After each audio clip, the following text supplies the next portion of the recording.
Salut tout le monde, j'espère que vous allez bien. Dans cette vidéo, on va parler d'un thème assez complexe, c'est le désir. Alors, pourquoi j'ai recommencé cette chaîne en abordant le thème du désir? Parce que c'est quelque chose qui guide la vie de chacun. Qui guide la vie de chacun à plus ou moins grande échelle, mais qui guide la vie de chacun. Et donc, c'est très important de comprendre comment fonctionne son propre désir. Aujourd'hui, on va l'aborder en le rapprochant de la pulsion. On va rapprocher le désir de la pulsion pour comprendre comment il fonctionne et qu'est-ce qui se passe si on écoute uniquement son désir. Qu'est-ce qui se passerait dans notre vie? Si je prends un exemple que tout le monde peut comprendre, c'est en fait le désir veut ce qu'il n'a pas. C'est-à-dire que quand vous êtes en couple, l'exemple parfait, vous allez désirer potentiellement être célibataire. Et quand vous êtes célibataire, vous allez désirer être en couple. Fais-moi l'amour. Non, je ne crois pas, non. Pourquoi? Pas envie. Ça, c'est un peu un archétype du désir. Si le désir était une entité propre en vous, vous serez en permanence dans des situations changeantes. Puisque l'objectif même du désir, c'est d'avoir ce qu'il n'a pas. Or, à chaque fois que tu fais un choix, à chaque fois que tu prends une décision, à chaque fois que tu vas à un endroit, tu sacrifies autre chose. Un autre exemple pour comprendre comment fonctionne le désir, ça peut être l'enfant qui joue sur la plage avec un seau de sable et qui essaye de remplir son seau de sable. Le seau de sable étant donc dans cet exemple le désir de l'enfant, la représentation du désir de l'enfant. Sauf que le seau du petit garçon, du petit Kevin sur la plage, il y a un trou dans son putain de seau. Du coup, il pète un plomb. Il pète un plomb parce que il n'arrive pas à remplir son seau.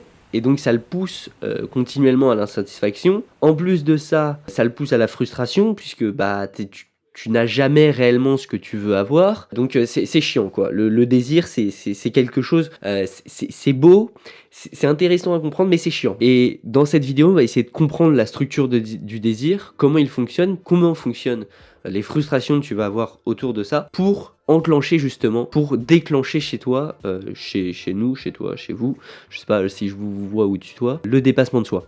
Enfin, le dépassement de soi d'une certaine façon, en fait. C'est pouvoir enclencher quelque chose, en tout cas. Pouvoir déclencher, enclencher quelque chose chez vous. Ce qu'il faut comprendre, c'est que tout le monde dans sa vie passe par des phases purement excessives de son désir, des phases presque de chaos, et souvent ça arrive pendant l'adolescence pour justement un peu savoir ce que l'on aime. Sauf que le truc, c'est que on voit bien pendant cette période, en écoutant uniquement son désir, que on se brise quand même pas mal. Parce que justement, il n'y a pas de stabilité si on écoute uniquement son désir. On va le décortiquer, on va le comprendre. Le problème, c'est que ce monde de plaisir qui était réservé à l'enfant, qui était réservé à l'adolescent, a été exporté dans le monde de l'adulte. Ce qui a créé l'expression adolescent.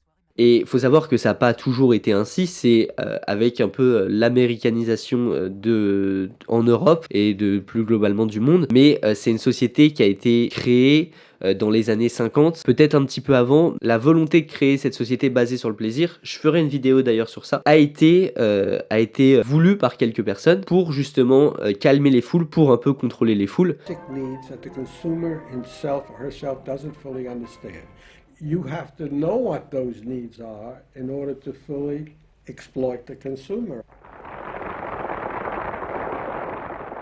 Is it wrong to give people what they want by taking away their defenses, helping remove their defenses? Hop, vous pouvez voir le petit livre Psychologie des foules, Gustave Le Bon, je vous le conseille. Globalement, c'est très intéressant, la psychologie des foules. Ça peut être un peu déprimant, mais c'est très intéressant. D'ailleurs, il y a un philosophe qui parle très bien de ça, c'est le philosophe Kluskar, du problème justement de cette société de plaisir qui a été exportée dans le monde de l'adulte. C'est très intéressant, vous pourrez retrouver une vidéo même du précepteur, je crois, qui parle de Kluskar. Et donc, tout le monde, comme je disais juste avant, passe par ces phases-là. Personnellement, moi, c'était les jeux vidéo. J'ai joué énormément aux jeux vidéo pendant 5-6 ans. Je jouais énormément à League of Legends. Je sais pas si vous connaissez, Sardoche, voilà. Monter sans abuse, mais voilà, mais c'était sûr en fait. C'était sûr. Et c'est un jeu qui rend fou, c'est un jeu qui m'a apporté énormément de plaisir, mais en même temps des descentes énormes.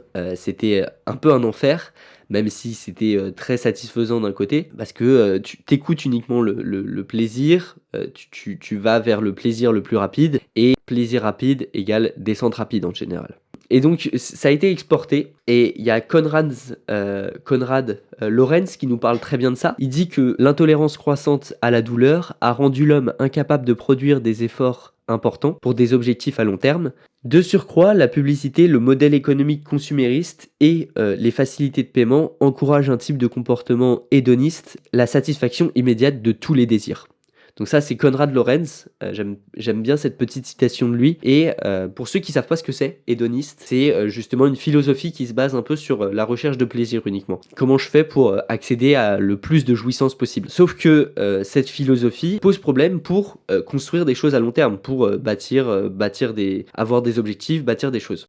Il y a beaucoup de personnes qui se demandent, qui me demandaient comment je faisais pour avoir un gros rythme de travail, ou qui se demandent comment certaines personnes font pour avoir un gros rythme de travail, efficacité et tout ça machin. En général, en fait, ce que j'ai remarqué, et ce qui me concerne plus, mais ce qui était vrai au début, c'est la fuite de quelque chose à travers justement énormément de travail, une forme de dépassement de soi, parce qu'en fait, tu rentres dans ce dépassement de soi en général quand tu veux fuir quelque chose. Et il y a quelque chose qui me revient en tête comme ça, c'est le sociologue Stéphane Edouard qui en parle dans un phone coaching. Je vous conseille d'aller les écouter, c'est très intéressant. Il cite trois éléments qui vont faire déclencher ce dépassement de soi. C'est l'insatisfaction sexuelle, une misère psychologique et une misère sociale. La misère psychologique, ça touche les deux sexes, mais ça ne le touche pas de la même façon, je vais l'expliquer pourquoi. La misère sexuelle, c'est beaucoup plus masculin que féminin. On peut le voir sur les sites de rencontres. Les statistiques, je vais essayer de mettre une petite capture d'un lien que je trouve. Elles ont 50% de chance d'avoir un match,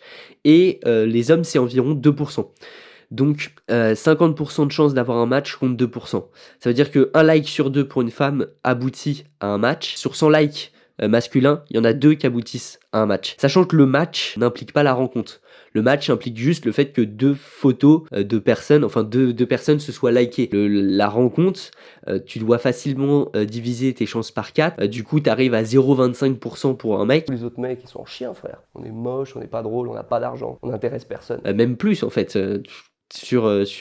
J'étais longtemps sur une application de rencontre. Sur 10-15 matchs, tu rencontres une personne. Donc faut même pas en fait. Parfois c'est encore moins. Donc les statistiques en écart masculin et féminin sont impressionnantes à ce niveau-là. Il y a donc la misère sexuelle, la misère sociale. La misère sociale, c'est la pauvreté, c'est le fait d'avoir faim notamment. Si vous êtes dans un inconfort profond plutôt, et que vous avez faim réellement, vous allez arrêtez de chômer quoi. Vous allez vous bouger et vous allez arrêter de philosopher sur la vie et de quelle façon il faut y aller, parce que vous n'avez pas le choix. Et le troisième truc, c'est une misère psychologique. C'est un passage à vide, une dépression, quelque chose qui vous a affecté mentalement vraiment. Et donc vous allez tout faire pour fuir cette phase de votre vie, et ça marche pas de la même façon pour les mecs que pour les filles. Tout simplement, on peut le voir sur le haut de l'iceberg. Le haut de l'iceberg, c'est quoi? C'est sur la santé mentale, sur ça va être le suicide. Et le suicide masculin et féminin ne fonctionne pas du tout de la même façon. Les hommes se suicident 2 fois moins que les femmes, mais ils y arrivent 2 fois plus. Et donc la femme, quand elle se suicide, appelle beaucoup plus à l'aide. Ça va se dégrader petit à petit. L'homme, ça va être beaucoup plus du tout ou rien. C'est beaucoup plus binaire, même dans le suicide. C'est je me suicide, je me tire une balle, tu vois. C'est la violence, c'est terminé en fait. On discute pas. Tu sais très bien qu'une balle dans ta tête, tu vas pas survivre. Tu prends des médicaments dans une chambre, voilà, t'as des chances. Ça peut être un appel à l'aide. Et donc le suicide ne fonctionne pas de la même façon pour les deux sexes. Et du coup, par rapport au dépassement de soi, on peut retrouver cette binarité un peu masculine. Sortir, c'est du tout ou rien, c'est je passe 5 jours sur 7 à me droguer et faire la fête, et après je vais partir à l'étranger et je vais arrêter tout ça. Enfin bref, ça peut être ce genre de comportement. Je joue 10 heures par jour aux jeux vidéo, puis j'arrête tout et je fais 25 heures de sport par semaine, tu vois. Il y a ce genre de comportement qui est beaucoup plus masculin que féminin. Les changements féminins, même de ce que j'ai remarqué moi dans la vie de tous les jours et tout ça, fonctionnent beaucoup plus par petit à petit, et c'est beaucoup moins des techniques de bourrin quoi. Et donc sans ces 3 facteurs qui sont un peu tristes d'une certaine façon, puisque faut attendre de se casser la gueule pour rebondir, c'est un peu ça, passer par le chaos pour aller vers la lumière. Et ce qui me dérange dans cette façon de faire, c'est que on fait ça un peu il y a une absence d'écoute de soi. Il y a une absence d'écoute de soi pour passer du tout au rien. Et on sait, surtout si on travaille dans des milieux médicaux, que justement l'humain a vraiment du mal à bouger tant qu'il n'est pas en situation de souffrance. Avant cela, on n'a pas forcément la motivation, on n'a pas la raison de bouger.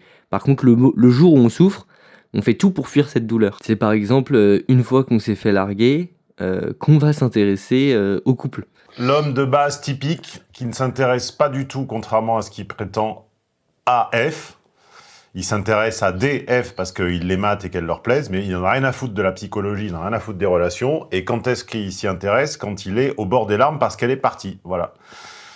La lourdeur de l'homme de base, mais quand je dis ça, bien sûr, personne ne se plaint que c'est misandre. Par contre, si je disais la même chose des femmes, ce serait misogyne, bien sûr. C'est une fois qu'on aura souffert dans une relation de couple qu'on va s'intéresser à la psychologie. C'est une fois que on aura fait un burn-out qu'on va s'intéresser à la psychologie du travail. C'est toujours ça.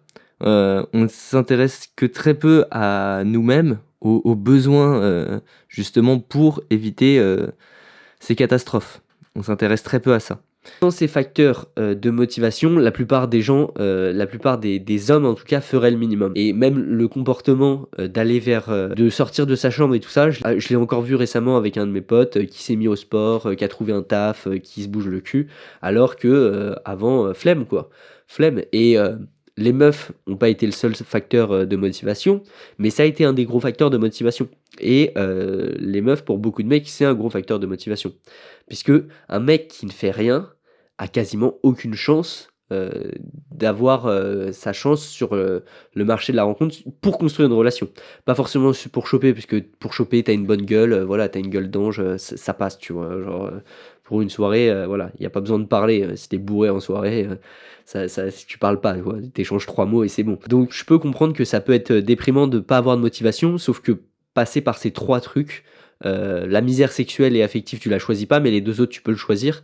Misère sociale enfin tu choisis pas la misère psychologique non plus, mais c'est pas des choses saines en soi pour justement déclencher ce dépassement de soi. Il faut mieux le faire avec une vraie présence à soi, une vraie introspection. Pourquoi t'as besoin d'aller je sais pas, sortir 4 fois par semaine, qu'est-ce que ça en dit de ta relation avec toi-même et tout ça machin. Qu'est-ce que t'as envie de fuir au bout d'un moment. C'est important d'essayer de regarder en face et d'essayer de comprendre. Et donc, je me suis un peu écarté du sujet. Pour revenir sur le désir, si vous écoutez uniquement justement cette voix du désir, uniquement cette voix du plaisir instantané, vous allez rien construire. Vous ne pourrez pas, comme avec le premier exemple que j'ai donné, construire une relation stable, puisque vous ne voulez pas vous voulez ce que vous n'avez pas. Et donc, vous ne pouvez pas tout avoir au bout d'un moment, et vous êtes obligé de faire un choix. Sinon, la polygamie, mais en France, c'est pas légal, je crois. Donc c'est compliqué, et le début de l'adolescence, en fait, c'est vraiment la fin d'une digestion non consentie de son entourage. C'est le début de la fin plutôt d'une digestion non consentie de son entourage. Ça va être le début d'une affirmation de sa personnalité. C'est la place qui est laissée entièrement au désir. Sauf que c'est le début de la fin d'une digestion non consentie de l'extérieur, mais c'est le début d'une digestion non consentie de l'intérieur en fait. Votre désir va presque prendre le contrôle de vous. Et ça va être compliqué. Ça va être compliqué de faire avec. Ça va passer par un rejet de l'extérieur et en fait une ambivalence totale à l'intérieur puisque votre désir est instable, votre désir ne sait pas ce qu'il veut. Donc ce désir pulsionnel, en fait ce désir animal presque, vous pousse totalement et tout le temps à une insatisfaction. C'est quelque chose qui ne vous gratifie que très peu à long terme et c'est quelque chose qui est mauvais s'il est tout seul. Il ne peut pas être bon s'il n'est pas accompagné d'autre chose, s'il n'est pas accompagné de la raison. La raison, ce qui est très intéressant, c'est j'avais regardé en latin, ça vient de rationem, et je sais pas si je le prononce bien, je n'ai jamais fait de latin, mais ça renvoie à la notion de calculer, ça renvoie à la notion de faire les bons choix. Et donc comme je l'ai dit, je sais plus exactement si je l'ai dit en début de vidéo, mais en tout cas je l'ai pensé, le choix implique le sacrifice. Le problème c'est que les adultes ont amené ce monde de plaisir, ont amené cette philosophie presque hédoniste dans le monde de l'adulte, ce qui fait que les adultes ne savent plus faire de choix, ne savent plus prendre de décisions, ne savent plus choisir une forme de stabilité qui permet beaucoup de choses, qui permet de construire en fait. C'est la stabilité qui permet de construire. Et donc, si vous restez dans cette philosophie de vie du plaisir tout le temps, vous n'allez pas construire grand chose, vous allez surtout détruire. Et si on prend un exemple, les statistiques de divorce sont totalement en hausse dans nos sociétés, et c'est pas un hasard. On est dans une société basée sur le désir, le plaisir instantané, donc sur la capacité en gros de faire croire qu'il y aura mieux ailleurs, et donc on a construit une société sur l'illusion du tu seras mieux quand, tu seras heureux si, sauf que l'homme dans cette situation, il est un peu comme l'âne avec sa carotte, et la carotte de l'homme c'est le désir. Et j'ai loupé une partie de mon texte à force de parler. Si on prend d'un point de vue neuro, un petit point de vue, on peut regarder vite fait d'un point de vue neuro, ce qui est intéressant à savoir, c'est qu'au niveau de la dopamine, toute montée est proportionnelle à la descente. Et donc on peut se rendre compte, là par exemple, je vous parlais tout à l'heure du fait que je joue à League of Legends, si j'ai beaucoup de plaisir d'un coup en jouant, après je vais avoir une descente importante. Je vais avoir une descente importante, et pour l'éviter, qu'est-ce que je vais faire? Je vais relancer des games. Ça marche pareil en fait avec les drogues, c'est dans 95%, la montée de plaisir est proportionnelle à la descente. Ce qui va changer énormément, c'est en fonction de l'activité que vous faites, est-ce qu'il va y avoir un crash ou pas. Le sport c'est différent, on pourra en parler sur une autre vidéo, mais donc le crash va pas être vécu de la même façon, mais il va y avoir dans tous les cas une descente après avoir une montée d'hormones, c'est normal. Vous avez tiré dans vos batteries hormonales ne sont pas infinies, donc vous allez vous sentir un petit peu vide. Et justement, c'est ça aussi la fin de l'adolescence, c'est savoir faire avec les crashs, savoir ce qui est bon et mauvais pour toi. Tout ça c'est compliqué. Après, mon objectif sur cette chaîne, ça va pas être de tomber dans la thèse un peu inverse et débile du développement personnel, où c'est aucun plaisir, tout pour se dépasser et tout ça machin, parce que c'est un truc qui met pas bien. En fait, tu regardes même, si vous regardez un petit peu ce qui se passe sur la sphère YouTube à ce niveau-là, ou même sur Insta ou ce genre de truc, les mecs ont tous des gueules de dépressifs. Ils ont des cernes énormes, ils sont crevés, ils savent bien gérer les lumières, du coup ça passe. Là j'ai des gros cernes, vous me verrez pas avec des gros cernes les prochaines vidéos, je suis juste un peu malade. Mais ne jugez pas sur une seule vidéo, jugez sur plusieurs. Il faut pas tomber dans la thèse inverse de jamais de plaisir, ou je contrôle tout, machin. Ça, c'est aussi très négatif en fait, de tout contrôler tout le temps, tout gérer sur sa vie et tout machin. C'est un côté qui peut faire tomber notamment en dépression, et c'est presque plus dangereux de tout gérer comme ça que l'inverse. Ça peut presque être plus dangereux, parce que au bout d'un moment tu pètes un plomb, tu deviens fou. Mais on en reparlera, on va dégommer un petit peu les mecs qui font du développement personnel, même si j'aime bien, hein, il y a certains points que j'aime bien, hein, je critique pas tout, bien sûr. Alors, pour revenir et pour conclure sur le désir, il y a autre chose à savoir, c'est qu'il a une fâcheuse tendance à fantasmer le réel. À fantasmer le réel, donc, c'est-à-dire à vous faire une image de la réalité qui n'existe pas, et donc à vous décevoir par rapport à ce à quoi vous vous attendiez en prenant cette décision, en suivant votre désir. Pas préciser quelque chose, c'est que beaucoup de personnes confondent le désir et l'amour. L'amour, c'est un thème très compliqué. J'aimerais bien l'aborder, j'aimerais bien même presque écrire un livre dessus, parce que c'est tellement complexe comme sujet que je pense qu'il faut vraiment s'y mettre, il faut vraiment travailler le sujet. Et en même temps, ça a ce côté aussi très naturel que tu as envie presque du coup de fantasmer, où tu voudrais que tout se passe parfois comme dans un conte, comme dans un dessin animé, comme les trucs de ton enfance quoi. En fait, beaucoup confondent du coup le désir et l'amour. L'amour nécessite le désir, mais le désir n'est pas de l'amour. Le désir tout seul n'est pas de l'amour.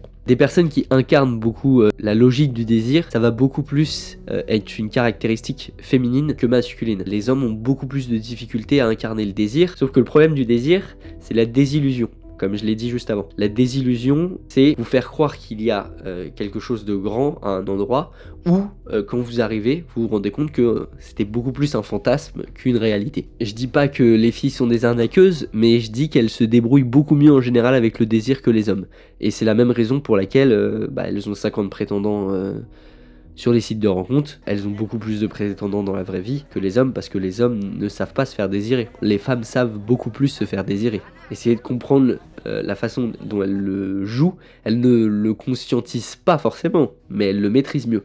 Et donc, je disais juste avant, le désir a une tendance à fantasmer le réel, qui va pousser à la désillusion, ce qui va pousser forcément à une frustration. Et si je vous donne un exemple parfait pour que vous compreniez, vous êtes en soirée, vous voulez choper une meuf, on va rester toute la vidéo, on va rester sur le fait de séduire, ou le fait d'être en couple. Donc vous repérez une fille assez jolie ou un mec assez joli, voilà, vous êtes content, vous dites oh, elle a l'air sympa, elle a l'air de bien parler, machin, ça vous séduit en tout cas. Vous êtes imaginé des choses sur la personne, ça vous séduit, vous vous approchez, vous commencez à engager la conversation, vous parlez, c'est cool. C'est trop cool, tout se passe bien, vous allez potentiellement conclure, ça va bien se passer, vous allez faire vos affaires, vous allez être content, machin, tout se passe bien. Et vous allez finir. Et au moment où vous l'avez chopé, vous êtes content du coup d'avoir réussi. Et juste après, en fait, vous en avez rien à foutre. Et donc, au moment où vous l'avez chopé, vous avez potentiellement plus désiré la personne. Plusieurs raisons. Vous avez obtenu ce que vous vouliez. Vous avez obtenu juste le fait d'avoir la personne.